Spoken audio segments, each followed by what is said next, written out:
এখানে বেশি আসবে না। স্মার্ট মিটার হলে আপনারা দেখেছেন পত্রিকার মধ্যে, মোবাইলের মধ্যে বিজেপির ঘরে যারা বিদ্যুৎ গ্রাহক তাদেরও বিদ্যুৎ বিল বেশি আসছে।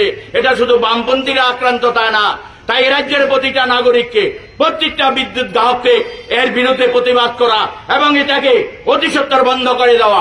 আপনারা দেখেছেন কিছুদিন আগে বিদ্যুৎ বিল বাড়িয়ে দিল।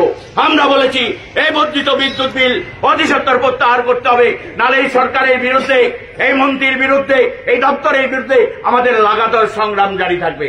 কাজে বন্ধুরা, আমরা চাই আজকে অস্বাভাবিক হারে যেভাবে বিদ্যুৎ বিল বাড়ছে, মানুষের অর্থনৈতিক অবস্থার উন্নতি হচ্ছে না, আয় বাড়ছে না, মজুরি বাড়ছে না, সেই জায়গায় সরকারের একের পর এক বোঝা চাপিয়ে দিয়ে গরিব মানুষকে সেখানে আরো গরিব করে তোলার জন্য যে ষড়যন্ত্র তৈরি করেছে, এর বিরুদ্ধে প্রতিরোধ করে তোলার মধ্যে দিয়ে আমরা আগামী দিনে জানান দিতে চাই, এই রাজ্যে এইভাবে অর্থনৈতিক সন্ত্রাস বেশি দিন চলতে পারে না, এটাকে বন্ধ করে দিতে হবে।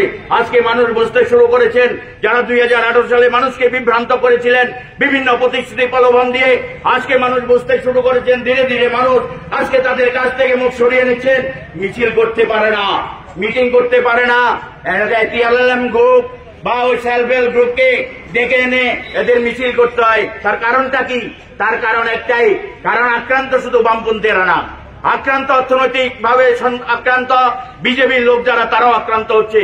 তাই আজকে এই সবার মধ্যে দাঁড়িয়ে আমি আপনাদের কাছে আবেদন করতে চাই, বন্ধুরা, এই স্মার্ট মিটার, প্রিপেড মিটার, বর্ধিত বিদ্যুৎ বিলকে প্রত্যাহার করার দাবিতে আমরা আজকে সিনিয়র ম্যানেজারের নিকটে ডেপুটেশন দেব।